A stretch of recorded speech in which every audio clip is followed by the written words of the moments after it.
அனைவருக்கும் வணக்கம். நம்ம இப்போ இந்த வீடியோவில் 6ஆம் வகுப்பு பாடப்புத்தகத்தில் இருக்கக்கூடிய குடிமையியல் பகுதியில் அலகு 1, அதாவது பன்முகத்தன்மையினை அறிவோம். அதாவது இந்தியாவினுடைய பன்முகத்தன்மையை பற்றி அறிய போகிறோம். நமக்கு டிஎன்பிசிக்கு தேவையான முக்கிய தகவல்களை தெரிந்து கொள்ளப் போகிறோம். இதில் நம்மை சுற்றி இருப்பவர்கள் அணுகுமுறை எவ்வாறு இருக்க வேண்டும், நமது இந்தியாவில் பார்த்திங்கன்னா இந்த வழிபாட்டு நம்பிக்கைகள் எவ்வாறு இருக்கின்றன, வேறுபட்டு இருந்தாலும் எவ்வாறு புரிந்து கொண்டிருக்கிறார்கள் அப்படின்னு சொல்லிட்டு பார்க்கலாம். வேற்றுமையில் ஒற்றுமை என்பதை எவ்வாறு மதிப்பளிக்கிறார்கள் அப்படின்னு பார்க்குறோம். ஸோ இந்தியாவினுடைய பன்முகத்தன்மை அறிவோம் அப்படின்னா நம்ம என்ன தெரிஞ்சுக்கணும் அப்படின்னா, மொழிகள் இருக்குது, விதவிதமான உணவு பழக்க வழக்கங்கள் இருக்குது, வெவ்வேறு விழாக்கள் இருக்குது, வெவ்வேறு பண்பாடுகளை பின்பற்றுகிறார்கள் அப்படின்னு பார்க்குறோம்.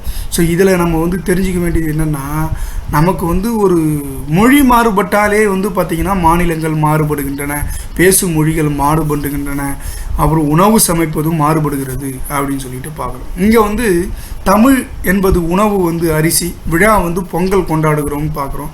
அடுத்து மலையாளத்தில் உணவு புட்டு, அவருடைய விழா ஓணம் பண்டிகை கொண்டாடுகிறோம்.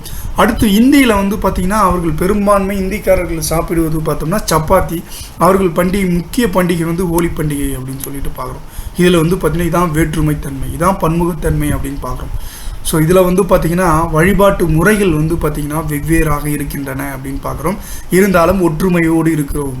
ஸோ பண்பாடு, இந்த வழிமுறைகள் வேறுபட்டு இருக்கிறோம், ஒற்றுமையாக இருக்கிறோம். இதுதான் பன்முகத்தன்மை அப்படின்னு பார்க்குறோம். இந்தியாவினுடைய பன்முகத்தன்மை அப்படின்னு பார்த்தோம்னா சுமார் 5000 ஆண்டுகளுக்காக இருக்கின்ற ஒரு நாகரிகத்தை கொண்ட தாயகமாக இந்தியா இருக்கிறது.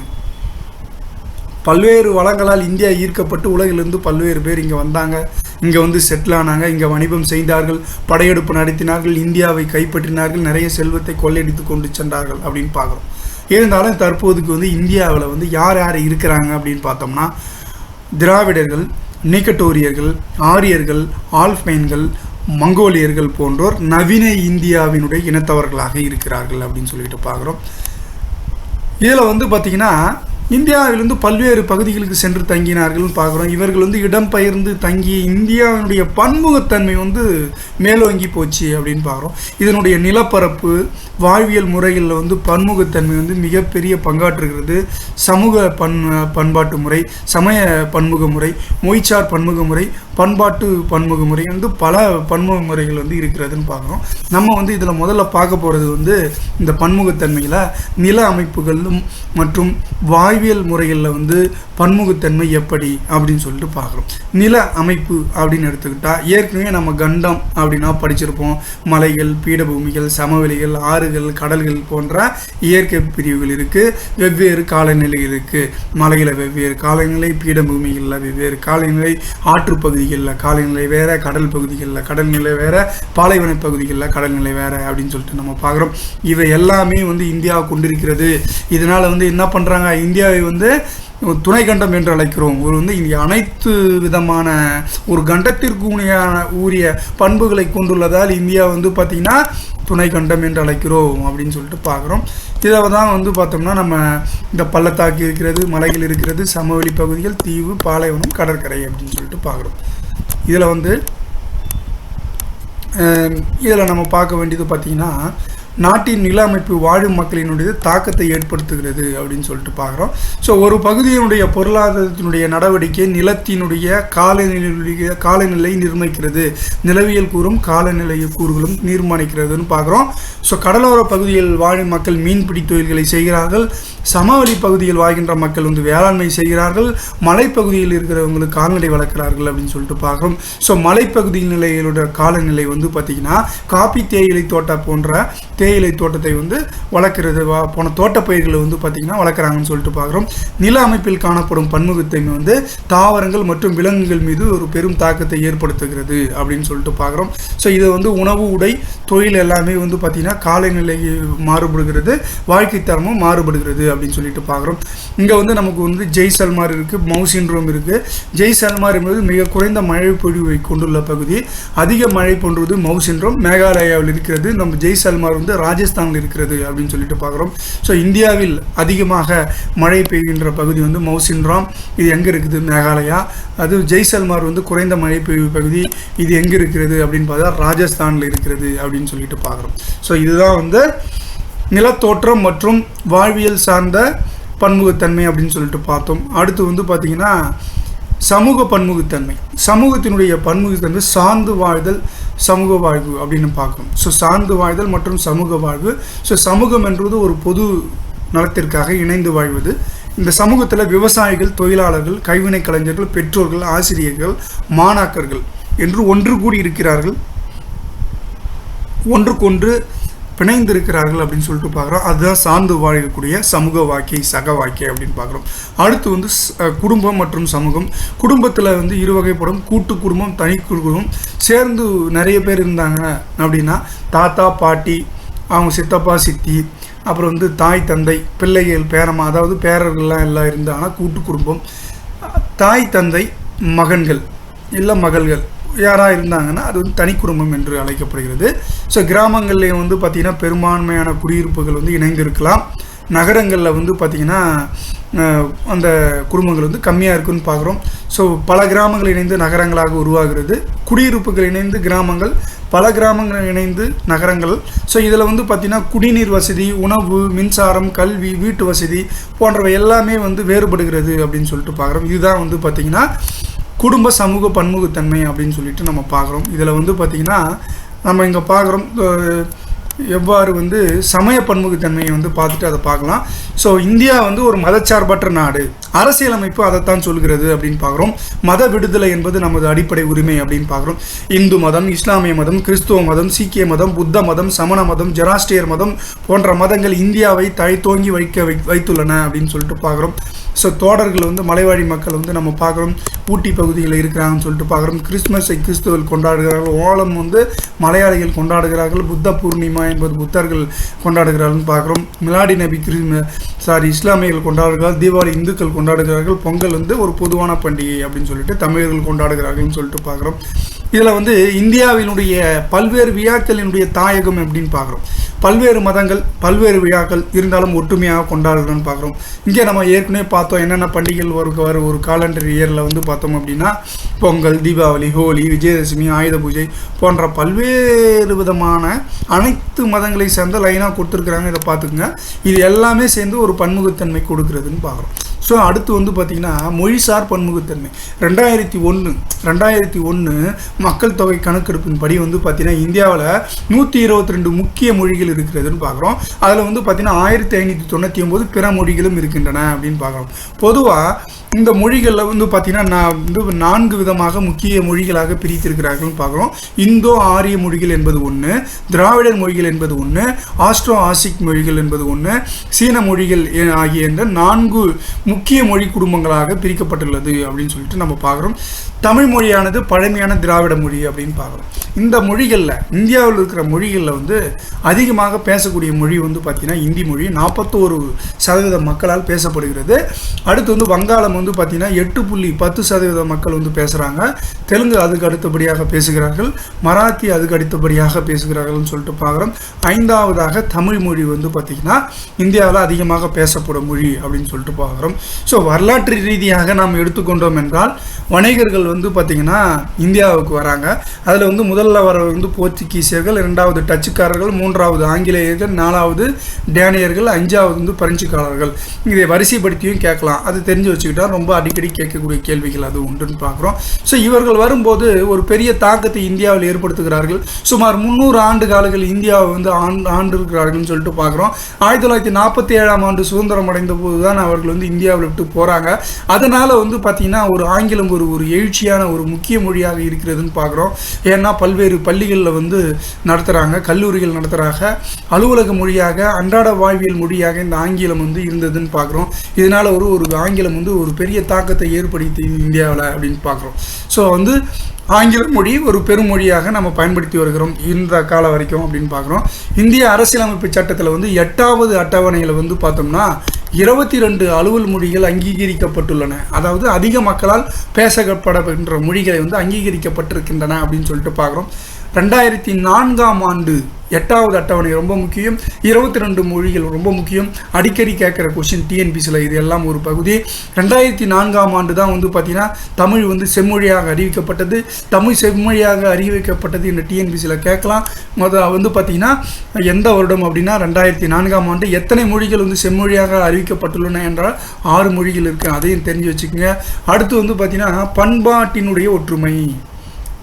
ஸோ பண்பாடினுடைய ஒற்றுமை, பண்பாட்டு பன்முகத்தன்மை அப்படின்னா இங்கே அடுத்து நம்ம பார்க்க போகிறது என்னென்னா மெயினாக பண்பாட்டு பன்முகத்தன்மைனா அது என்ன விஷயம்னா வந்து அந்த சொல்லே வந்து பார்த்திங்கன்னா மொழி, உடை, உணவு முறை, மதம், சமூக பழக்க வழக்கங்கள், இசை, கலை, கட்டிடக்கலை எல்லாத்தையுமே குறிக்கிறது இந்த பண்பாடுன்னு பார்க்குறோம்.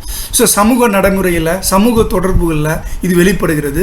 சமூக வடிவங்களில் முன்னெடுத்தி ஒரு அடையாளத்தினுடைய குழுவினுடைய வளர்ச்சியை வந்து இது முன்னெடுத்து செல்கிறதுன்னு பார்க்குறோம். ஸோ ஒரு குழுவினுடைய வளர்ச்சி மட்டும் இல்லாமல் ஒரு தனிநபருடைய அடையாளங்களாக இந்த பண்பாடு வந்து விளங்குகிறதுன்னு பார்க்குறோம். இங்கே தமிழ்நாட்டில் எடுத்துக்கிட்டால் பிரகதீஸ்வரர் ஆலயம், புனித திறமையார் தாமஸ் தேவாலயம், அப்புறம் டெல்லியில் தாஜ்மஹால், அடுத்து வந்து பார்த்திங்கன்னா சாஞ்சி ஸ்தூபி, காந்திய மகாதேவ கோயில், கோனாக் சூரியநாராயண கோயில், தில்வார சமண கோயில் போன்ற இந்த பல்வேறு விதமான பண்பாடுகளை விளக்கும் விதமாக இந்தியாவினுடைய கட்டடக்கலைகள் இருக்கிறது அப்படின்னு சொல்லிட்டு நம்ம பார்க்குறோம். இதில் வந்து பார்த்தோம்னா கட்டடக்கலை என்பது ஒரு சமுதாயத்தினுடைய அங்கம். ஸோ ஒரு சமுதாயத்தினுடைய மரபு வந்து அந்த கலைகளை வச்சு வந்து வளர்ச்சி அடைகிறதுன்னு பார்க்குறோம். தமிழ்நாட்டில் வந்து பார்த்தோம் அப்படின்னா 28 மாநிலங்கள், 8 யூனியன் பிரதேசங்கள் வந்து இருக்குது. ஸோ தமிழ்நாட்டினுடைய புகழ்பெற்ற இந்தியாவில், அதாவது தமிழ்நாட்டில் புகழ்பெற்ற நடனங்கள் இருக்குது, இந்தியாவில் வந்து புகழ்பெற்ற நடனங்கள் இருக்குது. அது வந்து மக்களினுடைய மகிழ்ச்சியை அது வெளிப்படுத்துகிறது அப்படின்னு சொல்லிட்டு பார்க்குறோம். ஸோ வந்து அதை நம்ம அட்டவணை போட்டு கொடுத்துருக்குறாங்க, அதையும் நம்ம பார்க்கலாம். இந்த பல்வேறு நடனங்கள் மூலமாக நம்ம உயர்ந்த பண்பாடு வெளிப்படுகிறது அப்படின்னு சொல்லிட்டு பார்க்குறோம். இசையும் நடனம் வந்து ஒன்றுடன் இணைந்து பல்வேறு விதமான வடிவங்களில் இருக்குன்னு பார்க்குறோம். இந்துஸ்தானி இசை, கர்நாடக இசை, தமிழ் செவ்வியல் இசை, நாட்டுப்புற இசை, லாவண்ய இசை, கஜல் இசை அப்படின்னு சொல்லிட்டு பல்வேறு இசைகளை நாம் பார்க்குறோம். ஸோ அடுத்து வந்து பார்த்தோம்னா தொல்லியல் துறையில், இந்திய தொல்லியல் துறை வந்து பார்த்திங்கன்னா இதுவரையும் கல்வெட்டு சான்றுகளில் 60% தமிழ்நாட்டில் தான் கல்வெட்டுகள் இருக்குது அப்படின்னு பார்க்குறோம். ஸோ தமிழ் மொழியிலேயே அவர்கள் பெரும்பான்மையான மொழிகள் எழுதப்பட்டுள்ளன. அந்த கல்வெட்டுகளில் தமிழ் மொழியில் தான் அதிகமாக இருக்குன்னா இந்தியாவில் வந்து இருக்கிற கல்வெட்டுகளில் அதிகமான கல்வெட்டுகள் தமிழ் மொழியில் தான் இருக்கின்றன அப்படின்னு சொல்லிட்டு பார்க்குறோம். இதில் வந்து பார்த்தோம்னா வேற்றுமையில் ஒற்றுமை, நாட்டுப்பற்று எவ்வாறு வருகிறது, இந்தியா பன்முகத்தன்மை இருக்கிறது, நாட்டுப்பற்று உணர்வு எல்லாருக்குமே இருக்கிறது, தேசிய கொடி, தேசிய கீதம் ஆகியவை வந்து நமது தாய்நாட்டையும் அதற்காக முக்கியத்துவம் கொடுக்க வேண்டியது அவசியம் வந்து நமக்கு இருக்குதுன்னு பார்க்குறோம். இந்த சுதந்திர தினம், குடியரசு தினம், காந்தி தினம், காந்தி ஜெயந்தி போன்ற நாட்கள் வந்து அதுக்காக தான் நம்ம கொண்டாடுறோம்னு சொல்லிட்டு பார்க்குறோம். நாம் அனைவரும் ஒருவர் அப்படின்னு சொல்லிட்டு நம்ம பார்க்குறோம். இது வந்து பல்வேறு பழக்க வழக்கங்களை வந்து நம்ம வந்து அந்த பண்பாட்டு மையங்களாக என்ன சிந்தித்து நமது அரசியலமைப்பு சட்டத்தில் வந்து ஒற்றுமையாக இருக்கணும்னு சொல்லிட்டு இதற்காக சொல்லியிருக்கிறாங்க அப்படின்னு பார்க்குறோம். இதில் வந்து நம்ம இந்த மேலே நம்ம பார்த்தோம் இல்லையா, இந்திய நடனங்கள் அப்படின்னு சொல்லிட்டு நம்ம இங்கே பார்த்துருப்போம், புகழ்பெற்ற நடனங்கள். அது இங்கே கீழே கொடுத்துருக்குறாங்க, மேப் வைஸாக கொடுத்துருக்குறாங்கன்னு சொல்லிட்டு பார்க்குறோம். தமிழ்நாடு பரதநாட்டியம், கேரளா கதகளி, ஆந்திர பிரதேசம் குச்சிப்புடி, கர்நாடகம் யக்ஷகானம், ஒடிசா, மணிப்பூர், அசாம் சத்திரா, வட இந்தியா கதக் அப்படின்னு சொல்லிட்டு பல்வேறு விதமான நடனங்கள் இந்தியாவினுடைய பன்முகத்தன்மையை எடுத்துரைக்கிறது அப்படின்னு சொல்லிட்டு பார்க்குறோம். அடுத்து வந்து பார்த்தியா இந்தியாவில் இருக்கிற புகைப்பெற்ற நடனங்கள் வந்து நிறைய இருக்கிறது. அதில் வந்து பார்த்திங்கன்னா இங்கே தமிழ்நாட்டில் வந்து இருக்கும்போது கரகாட்டம், ஒயிலாட்டம், கும்மி, தெருக்கூத்து, பொம்மலாட்டம், புலியாட்டம், கோலாட்டம், தப்பாட்டம் என்று பலவகை ஆட்டங்கள் இருக்கின்றன. அடுத்து வந்து கேரளா வந்து தொய்யம், மோகினி ஆட்டம் என்று இருக்கிறதுன்னு பார்க்குறோம். அடுத்து வந்து பஞ்சாபில் வந்து பங்கரா ஆட்டம் ஆடுகிறார்கள். ஜம்மு காஷ்மீரில் வந்து தும்ஹல் என்ற நடனம் இருக்கிறதுன்னு பார்க்குறோம். குஜராத்தில் வந்து கார்பா, தாண்டியா போன்ற நடனங்கள், இது எல்லாமே ரொம்ப முக்கியமானது. குஜராத் வந்து கார்பா, தாண்டியா, ஜம்மு காஷ்மீர் வந்து தும்ஹல் அப்படின்னு பார்க்குறோம். ராஜஸ்தான் வந்து கல்பேனியா, கூமர், உத்தரப்பிரதேசம் வந்து ராசலீலா, சோலியா அப்படின்னு பார்க்குறோம். அசாமில் வந்து பிஹி அப்படின்னு சொல்லிட்டு பார்க்குறோம். இது எல்லாமே வந்து சில சொல்லும்போதே சில நடனங்களை வந்து புகைப்பட்ட நடனங்களை சொல்லும்போதே நம்ம வந்து சொல்லலாம். இது தவிர்த்து நிறைய நடனங்கள் இருக்கும். பட் நமக்கு வந்து பார்த்திங்கன்னா குறிப்பிட்ட நடனங்கள், முக்கியமான நடனங்களை வந்து இங்கே சொல்லியிருக்கிறாங்க. ஸோ அதைத்தான் நம்ம இங்கே வந்து பார்த்துக்கிட்டு இருக்கோம். ஸோ இந்த மீள் பார்வையாக என்ன பார்க்கலாம் அப்படின்னா இந்த பாடத்தில் வந்து இந்தியா வந்து வேற்றுமையில் ஒற்றுமை நிறைந்த நாடு அப்படின்னு சொல்லிட்டு பார்க்குறோம். அடுத்து வந்து பன்முகத்தன்மை என்பது ஒருவரிடமிருந்து ஒருவர் மாறுபட்டு இருப்பதுன்னு பார்க்குறோம். நில அமைப்பும் காலநிலையும் பன்முகத்தன்மை மீது ஒரு பெரிய தாக்கத்தை ஏற்படுத்துகிறதுன்னு பார்க்குறோம். ஒரு பொருளாதார நடவடிக்கையில் அந்த நிலவியல் கூறுகளும் வந்து காலநிலையை பெரிதும் தீர்மானிக்கிறது அப்படின்னு சொல்லிட்டு நம்ம பார்க்குறோம். அடுத்து வந்து இந்தியா வந்து பார்த்திங்கன்னா வேற்றுமையில் ஒற்றுமை நாடாக விளங்குகிறது. இந்த சொல்லை வந்து முதலில் பயன்படுத்தியது வந்து பார்த்திங்கன்னா இந்த சொற்றொடரை வந்து இந்தியாவினுடைய முதல் பிரதமராக இருந்த நேரு வந்து பார்த்திங்கன்னா தன்னுடைய டிஸ்கவரி ஆஃப் இந்தியா என்ற நூலில் வந்து இதை சொல்கிறார் அப்படின்னு பார்க்குறோம். நில அமைப்புகளுடைய பன்முகத்தன்மை அங்கே தாவரங்களுடைய அந்த உயிரினங்களின் தோற்றத்தை ஏற்படுத்துகிறது, தாக்கத்தை ஏற்படுத்துகிறது அப்படின்னு பார்க்குறோம். இந்தியாவில் வந்து மொழி, மதம், சமூகம், பண்பாடு, பன்முகத்தன்மை பரந்து காணப்படுகிறது. கண்டத்திற்குரிய அனைத்து காலநிலை கூறுகளும் கொண்டிருப்பதால் இந்தியா வந்து ஒரு துணை கண்டமாகும் அப்படின்னு பார்க்குறோம். ஸோ 2001ஆம் ஆண்டு மக்கள் தொகை கணக்கெடுப்புப்படி இந்தியா 122 முக்கிய மொழிகளையும் 1599 பிற மொழிகளையும் கொண்டுள்ளது. சமூகத்தினுடைய நடைமுறைகள் பழக்கவழக்கங்களை வந்து பண்பாடு என்று சொல் குறிக்கிறதுன்னு பார்க்குறோம். இந்தியா வந்து செவ்வியல் மற்றும் நாட்டுப்புற நடனங்கள் மீது ஒரு பன்முகத்தன்மை நிறைய இருக்கிறது. அந்த நடனங்களை நான் ஏற்கனவே பார்த்துருக்கோம். ஸோ இந்தியா வந்து பார்த்திங்கன்னா இனங்களினுடைய அருங்காட்சியகம் என்று, இந்தியாவில் வந்து இன மக்கள் காணப்படுவதால் இந்தியா வந்து அருங்காட்சியகம் என்று அழைக்கிறோம். வரலாற்றாசிரியர் வி.ஏ. சுமித் என்பவர் பார்த்திங்கன்னா இதை கூறுகிறார், இனங்களினுடைய அருங்காட்சியகம் அப்படின்னு சொல்லிட்டு நம்ம பார்க்குறோம். ஸோ இது தான் நம்ம வந்து இந்த வீடியோவில் பார்த்துட்டோம். அடுத்து கலை சொற்கள் கொடுத்துருக்குறாங்க. பன்முகத்தன்மை என்றால் என்ன, சார்ந்திருந்தல், சமூக வாய்வு, மொழியியல் அப்படின்னு சொல்லிட்டு நம்ம பார்க்குறோம். இது எல்லாமே வந்து ஈஸியாக அமைந்த பகுதி தான். புக் பேக் கொஷினை வந்து நம்ம இன்னொரு வீடியோவில் நம்ம பார்க்கலாம். ஸோ வந்து முக்கியமான தகவல்களை வந்து நம்ம வந்து கதையாகவும் படிக்கணும். இது ஒரு ட்ரையான ஏரியா, நம்ம வந்து பார்த்திங்கன்னா தனித்தனியாக வந்து குறிப்பிட்டு சொல்ல முடியாது. ஸோ டெப்த்தாக கேட்கும்போது லெவலுக்கு நம்ம இதை படிச்சிட்டோம். முக்கியமான குறிப்புகளை அண்டர்லைன் பண்ணியும் நம்ம வந்து வச்சுருக்கோம், அண்டர்லைன் பண்ணியும் சொன்னோம். ஸோ இந்த வீடியோ உங்களுக்கு வந்து பிடிச்சிருந்தால் லைக் பண்ணுங்கள், ஷேர் பண்ணுங்கள். இன்னொரு வீடியோவில் நம்ம பார்க்கலாம். நன்றி, வணக்கம்.